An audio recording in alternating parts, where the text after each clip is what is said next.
Welcome back to my channel.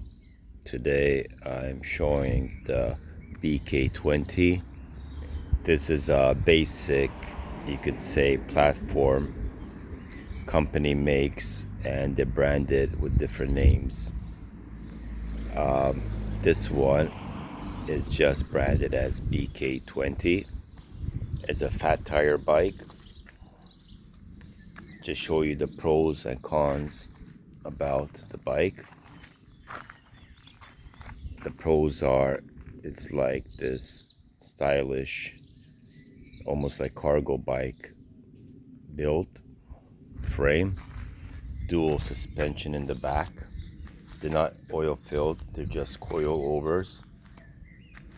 And same here, the forks, they're not adjustable, but they're full suspension. What we have here, you had here like a seat area, but we're going to be putting a box for luggage, for storage, that could be easily bolted on using 4 bolts.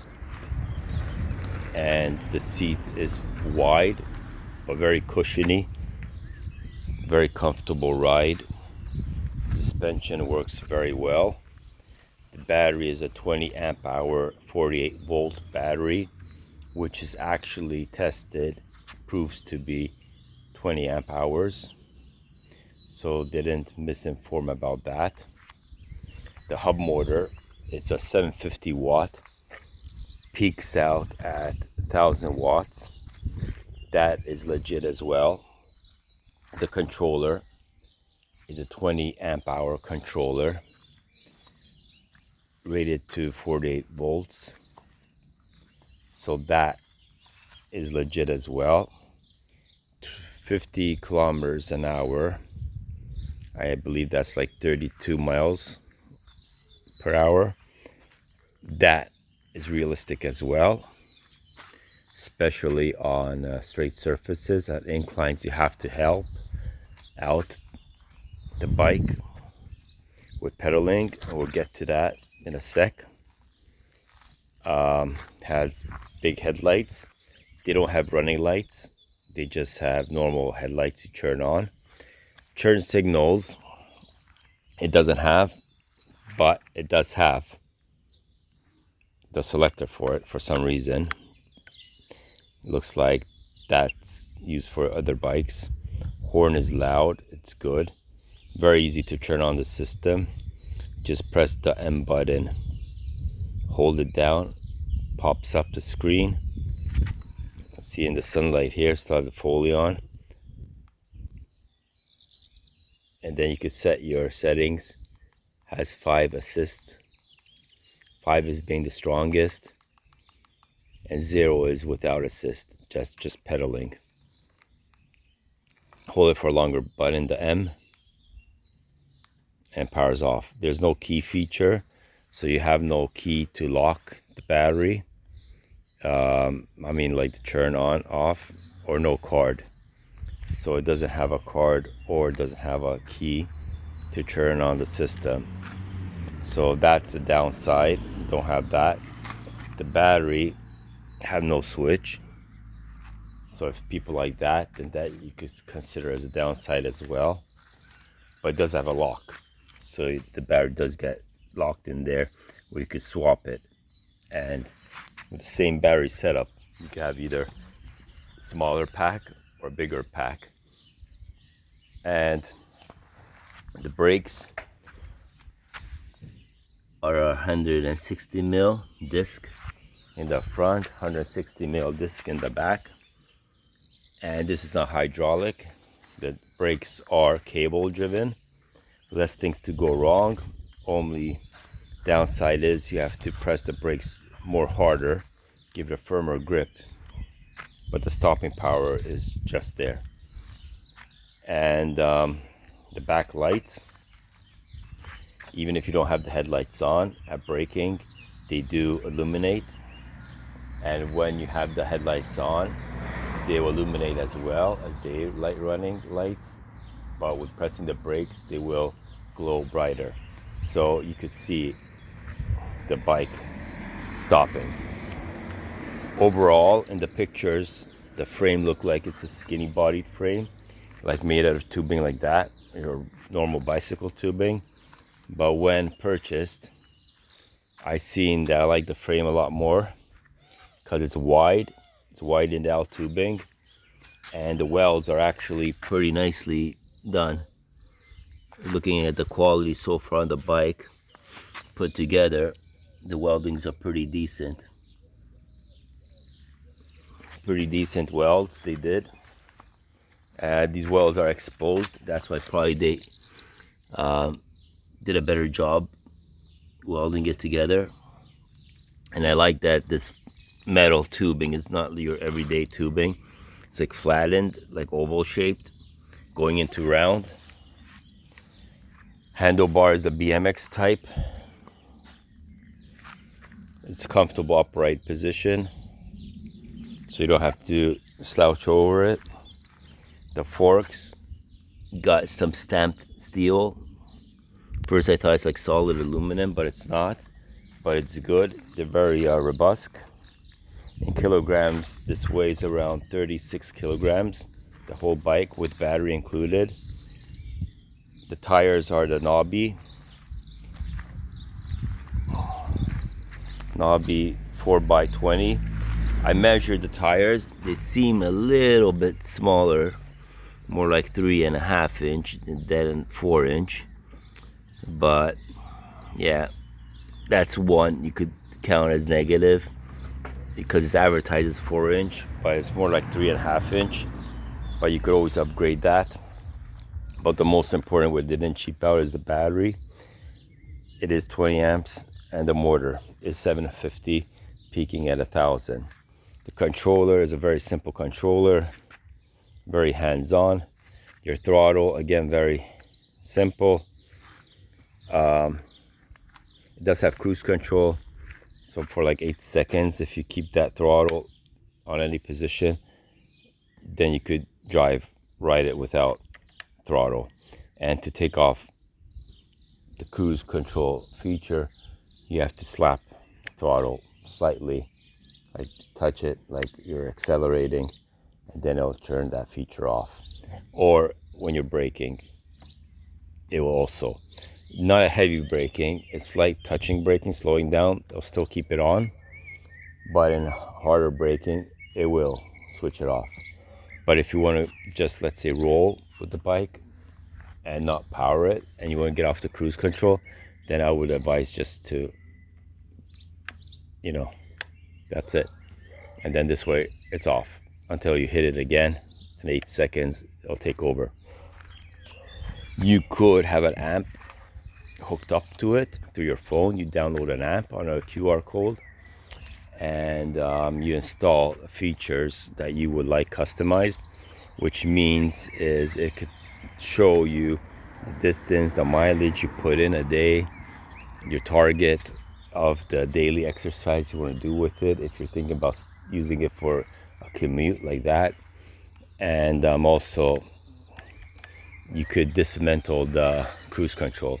So if you press the throttle for 8 seconds, 1 minute, whatever, it's never going to take over. It's just be like on a motorcycle, like just normal throttle, and that's it.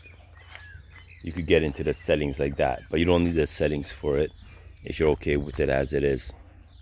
But it does have that feature. And the price now, since the currency here in Europe, this was purchased, did go down, so the price did drop. It depends on what country you're living in. I'm not going to talk about the price because you'll just do the research yourself. BK20, this is not a paid advertisement. I did get the price lower than last year's price. Yeah, so the upgrades that's going to happen is this. Of all e-bikes, with this Shimano type 7-speed setup, is for me waste. It's useless. It's not needed. You're on your highest gear now, and you're ghost pedaling. Like, even if you conquer a hill where you want to pick up some speed to like a hybrid, you know, to help out the motor so it won't slow down. You basically can't keep up with it, but then you get to that point where the motor will slow down on the incline, and you just, you know, ghost pedaling, burning energy, your feet are going like crazy. It's no sense. And on terrain, this has so much torque, you don't need it. On grassy, hilly terrain, you could easily manage 35 kilometers an hour, if not up to 40 plus, depending on the terrain. Graveled terrain and all that, it's like a really like performs like a beast, you could say. You're not going to pick up obviously 50 kilometers an hour with it. You don't even want to, because the suspension is not designed to go over like a, you know, like a tank. But if you keep your speed good, you don't have to crank it. Like, you know, you won't get stuck. It'll go through basically what we go through, like gravel, grass, sandy surfaces where it could get sketchy and slippery. Is no problems. It's not going to get stuck. It's going to go. You even have to actually slow down, because that's how bad the conditions are in the forest go through, or farm fields. So more like farm roads next to it. But for that, that's going to be upgraded. I'll show you to what. If you look at my previous videos, you've probably seen what I did to this bike. This is the M20. The first thing I did was I upgraded the shocks. Gave me a 50 millimeters, so 5 centimeters height, because I'm 186 in height, and this was a bit low for me, so it's about that much higher now, thanks to that. And here you can see the ground clearance is more than on the BK20, but that's the pluses. The seat itself is harder. That one, the black one, is a lot better, like more comfortable for longer rides. And the handlebars are up higher too. So overall, you get a more comfort for, let's say you're going riding for an hour, hour and a half, more comfortable ride with the BK20. Like I said, this is no advertisement, just comparison. With this one, could go 55 kilometers an hour, but you still need the pedals to get you there, to speed you up to that. And then it cruises. It still has cruise control. It doesn't have thumb. It has more like this twist, like a half of, like 2 fingers. I don't know what it's called. It's not a full twist, half twist. That's good. That's sensitive. This is sensitive. You know, you could get used to stuff like that. But here is the most difference. What's going to happen? This chain ring is a 58 tooth chain ring. This is going to go onto that bike.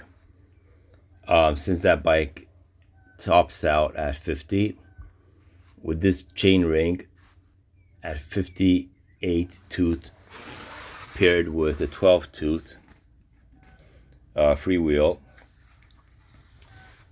and has a tensioner.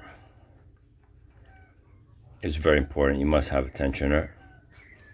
So it's a single speed basically. You could achieve speeds here quicker. My leg RPM is not 90. With this setup, it's more like 120. So I am pedaling, not like crazily fast, like 200, 300, which with the old setup, I had the old setup the same way, like with 7 gear. You can see my previous videos, how it was, and with this made a huge difference. The bike accelerates faster because I like a hybrid, you know, like your human electric power, both combined, you accelerate faster. Hill climbing, you know, it's like you see the hill, so you already start, you know, pedaling, and it gives you that boost, and the motor like doesn't slow down. So like, let's say you're climbing the hill 42 kilometers an hour, you're not going to slow down to 36. You could keep that by helping pedaling it, or you're just cruising and you want the battery to last longer, So you're not putting all the work and load onto the motor, which draws the battery energy. You're like a hybrid system. Like I said, you're pedaling and it's like equaled out. You're putting 40% effort, the motor working at 60. Your range will increase, and same time you're getting an exercise that you don't even feel, but you still feel the bike because you're having some resistance. But I'm going to be changing this one to 62 to 1 to have more resistance because my top speed is 55. So for this one, I'm, let's say, at 110 RPMs pedaling to achieve that speed constant. Now with the 62, I should be at, let's say, around 90, 190 and pedaling. So my pedaling rotation will slow down. And this way I could, at slower rotation, manage that, keeping that 55 kilometers an hour. And the other bike is going to get that gear, which is the 55 kilometer an hour gear ring, the 58 tooth. It's going to come over to here because this could only go 50, and here you will be then getting that 110 and 90, but more like 90 RPMs, which is great because that one will equal out with the 62 will equal out to, let's say, around 100, between 90 and 100. And this one swapped over, since this goes 5 kilometers less. How I speculate, if I was going with that 110 RPMs, leg power, spinning power, to achieve the 55 constant, then I'm going to get the 90 with a 60 tooth, and here I'll get the 90 with the 58 tooth because I just have to reach 50. So yeah, anyways, and not to mention that also, what you have to take into consideration when you're on the, like, after all, these bikes should handle terrain. They're not just city dwellers, they should handle terrain. That there, look at that chain, how low it is. Already here, it's lower. See, the pedal's already lower. You got about, I don't know, 12 centimeters. And here, well, there you got about the same. Now that is going to come up to here.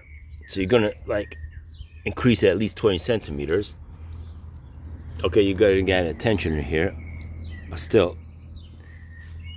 you're going to at least increase it up to 20 centimeters, or let's say 18, but you're going to have more ground clearance, and you're not going to have this hitting something or chain flicking off, because usually they just go and flick off, right? That's it. Just hit something and they easily flick off. I can show you just with one hand. Just, you get it, off it comes, and that's it. And then you have to put it back on. Okay, it's easy to put back on, right? But you don't want that. You want to use that since you have pedals. And believe me, if you want range, if you want to keep your speed, then you need that. Because after all, these are just 750 watt motors, like continuous. 1,000, it peaks out for a few minutes. And then it goes back to 750, so it preserves the motor from heating or the battery from draining. So basically, end of the day, with your pedals, you're helping out 750. So you're cruising. Overall, bike looks very robust, cargo type. Happy about the purchase. I'll do some follow-up videos when replacing the gears, chain ring, crank, tensioner.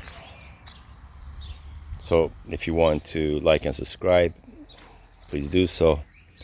And then this way you'll get notification when I'm posting new videos, either about the upgrades on this, or venture riding, or any other topics that are DIY related. Thank you for watching. Have a nice day.